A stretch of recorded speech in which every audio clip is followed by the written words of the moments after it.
The question that I get asked the most when traveling and doing events is, why do bad things happen to good people? And so I want to take just a couple minutes to share a couple of scriptures with you that I think will really help you out. If you look back in the beginning in Genesis 1:27, it says that God gave dominion to Adam and Eve. He let them name the animals. He gave them this world, created a perfect place for them. And we know that he rested on the seventh day. He rested not because he was tired, but because he was finished. He created it, looked at it, and said, "This is good." Gave it to Adam and Eve, and we know the story through disobedience.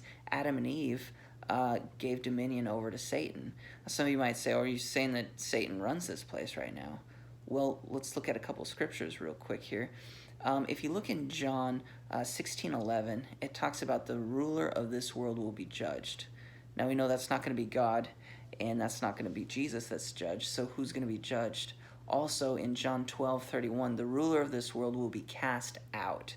Again, we know that's not God and that's not Jesus. So who's going to be cast out? We know that Satan is going to be cast out. The ruler of this world is going to be cast out.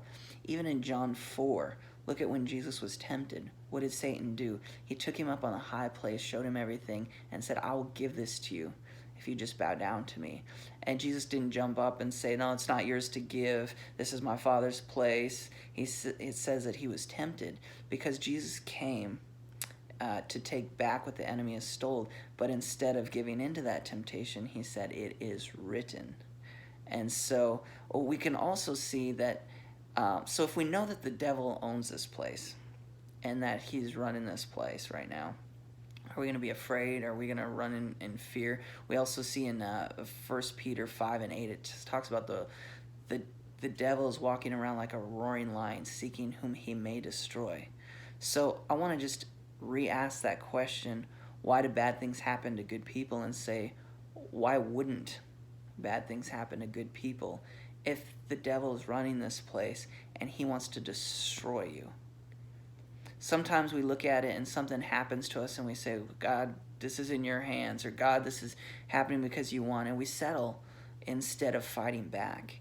We settle instead of taking our authority in this world and pushing the devil back and say no, because we know that even Jesus himself, when he was ascended into heaven, after he had completed his mission in John 14:30, it talks about, he said, "The ruler of this world is coming, but be of good cheer, because he's got nothing on me."